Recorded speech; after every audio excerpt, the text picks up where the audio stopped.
So Dracula takes down an entire ship and its crew. Let's talk about it.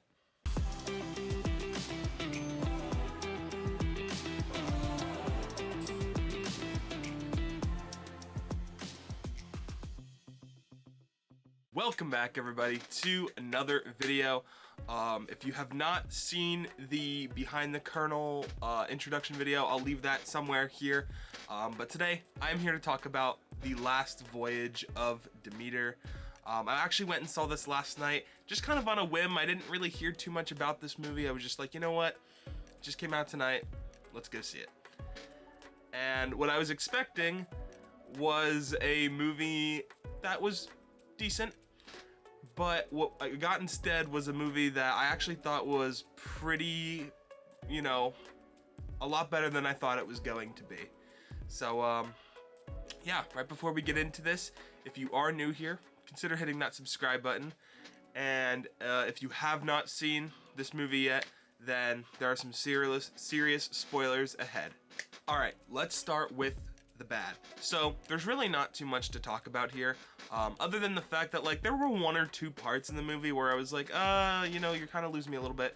But what I thought was going to happen was they kept doing this thing where it was like one night every person would get taken by Dracula, like something that he was like trying to preserve his food source until they made it to London. And they were like, oh, you know, like who got taken this night? And they were trying, they continuously got more worried and more tense up until the point where they really didn't have a choice, especially when they took the young boy. And that was kind of like a big turning point in the movie, obviously because it's a child. The only thing bad I have to say about that part of the movie is that I understand that they were just trying to establish what Dracula was doing and that everyone needed to be level-headed. The only thing I wish more is that, you know, the deaths were maybe a little bit more creative, but they weren't too bad. I did enjoy them for what they were. It just would have been neat to see, like, Dracula, like, I don't know, like swoop down and like, I almost want to say like Batman, but that's kind of what it's like. It's almost like Batman. So I thought that would have been like neat, like if he like swooped in and like grabbed him with his wings. I think that would have been really neat to see. As far as the mix, there's really only one thing. They kept mentioning in the movie about the girl who, like, when they got where they got Dracula from and like where they got him from and how he had been terrorizing this village for like almost his entire life. Or her entire life, I should say. And they talk about it, but, you know, a movie of this scale, I think they could have shown it. I think they could have shown it a little bit. I would have loved to see, like, a flashback of, like, just, like, oh, like, imagine, like, Dracula on top of, like, the hill and, like, him, like a little, maybe, like, 10-minute scene of just, like, retconning all that stuff to give him that more terrifying feel. And I think this really would have worked for the ending when they do make it to London, and Dracula, spoiler alert, is still alive, and this now sets the stage for what can happen when he's amongst, you know, an entire society of people, which that's pretty scary in and of itself. As far as the good goes, there is definitely a lot to talk about here. The first thing I'll talk about is that I feel like this movie did not hold back either with the gore or the stakes. We knew people were gonna die. We knew a lot of people were gonna die. What I didn't expect for what to happen was that they killed the child. And they actually, not only did they kill the child, they killed everyone except Clemens, which was kind of like our main character. And what they do at the end is actually set up Clemens to like go after Dracula. So I left the theater thinking to myself, I want a sequel, which I very much would be happy with a sequel to this movie. I had a lot of fun with it. I can only imagine what they could do if they, you know, they're not just secluded to a ship. I think that would be really fun to explore that kind of idea. I will say the setup for what they were trying to go for, like they had the livestock go first. They had the dog, Huckleberry, or Huck, I think they was with the nickname that they called him. They had him taken first along with the livestock, then, you know, going into a panic of, oh, where are we gonna get our food? And then he started taking people one by one. And I think that simple staging and just like not making it all at once was really smart, because if they would have just taken one person from the beginning, probably wouldn't have had the fight. But when they took the livestock, they're like, oh, you know, because the girl who came on board, they found her near Dracula's stuff, and they thought she was like one of him at first, which she does end up kind of, that does happen, but they didn't know that, and she really wasn't the entire movie. She was with our crew, and they kind of like treat her as like this outcast, essentially. Like, no, she shouldn't be on this ship. She should be thrown overboard. All this junk. And essentially what ends up happening is they all like kind of start like a mini civil war on the ship, you know. Oh no, you're wrong for this and you're wrong for that, and you shouldn't.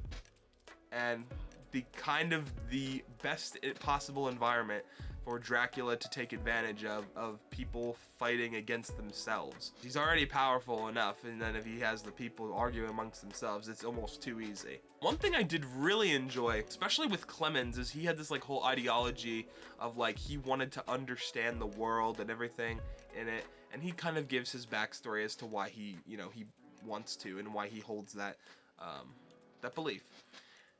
But it kind of like goes with the theme of the whole movie of like he's not scared of what he calls this beast, and he wants to not only understand it, and then he wants to kill it. Just hearing that is very in tune with like what the movie's message is about, and him trying to understand what this, you know, mythical beast is. So I thought that was really, and then with that, he has like the different ideologies of the people on board. So that was really cool to see. By far, my two favorite characters, I know Liam Cunningham, he played the captain. And then Corey Hawkins, he played Clemens. And definitely my two favorite characters in the movie. Although I really liked Toby, which was the little kid in there. I thought he played a really good role, just in terms of seeing the monster from a kid's point of view. I thought it was also really neat, just not to get sidetracked for a second, but what Dracula did a lot in this movie was he would bite people, and he would like send those people, like he wouldn't kill them right away. He would like send that person, like I remember he bit the one guy and he then goes after Toby in the like the one room instead of Dracula doing it, which I thought was really awesome, because it gave this new like, oh, like what if they all get bit? Then you have them all coming after you. And then that kind of whole ideology came back and kind of turned on its head when they tied him up against the mast on top of the ship and the sun, and he burned alive. But nevertheless, it was really, really cool to see like Dracula's minions almost. Probably not even probably. Easily my favorite thing about the movie was the use of shadows, the colors between like the storm and the fog, and just the way they hid Dracula in the shadows, and like the cuts of like the face. Like I remember the one guy looks through the telescope and he sees like just Dracula's face pop up. I thought all that was really great. There were a few scares in there that actually got me a little bit. Also, huge props to, I don't know if it was just the CGI. I don't know if they use CGI on Dracula or if it was all prosthetics and just makeup. Bravo, because this version of Dracula, usually in like big monster movies like this, the monster isn't too scary once you really get a good look at him. We never get like a really solid like look at his face. We get moments, but it like definitely like by not showing us his like a full detailed thing of his face, they did themselves a favor and made it more scary. So I thought that was really cool. The last thing I just want to talk about is the really great set design. I don't think it was like too much, but like I just really, maybe it was just, you know, right place, right time. But I just thought that the set design, like all the colors and the way it blended with the backgrounds and everything, I thought it looked really good.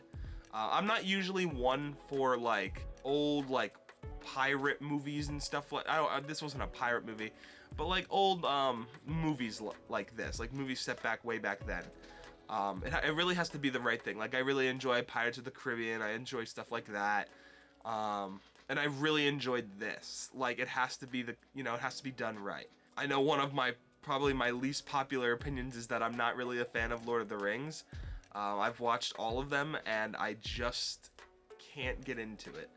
I've tried. I've watched them all, including The Hobbit, and I just can't get into it. I don't know why. It's probably one of my more unpopular opinions, but anyway, I did really enjoy this movie. If you want to see my Letterboxd review, I'll leave it somewhere here.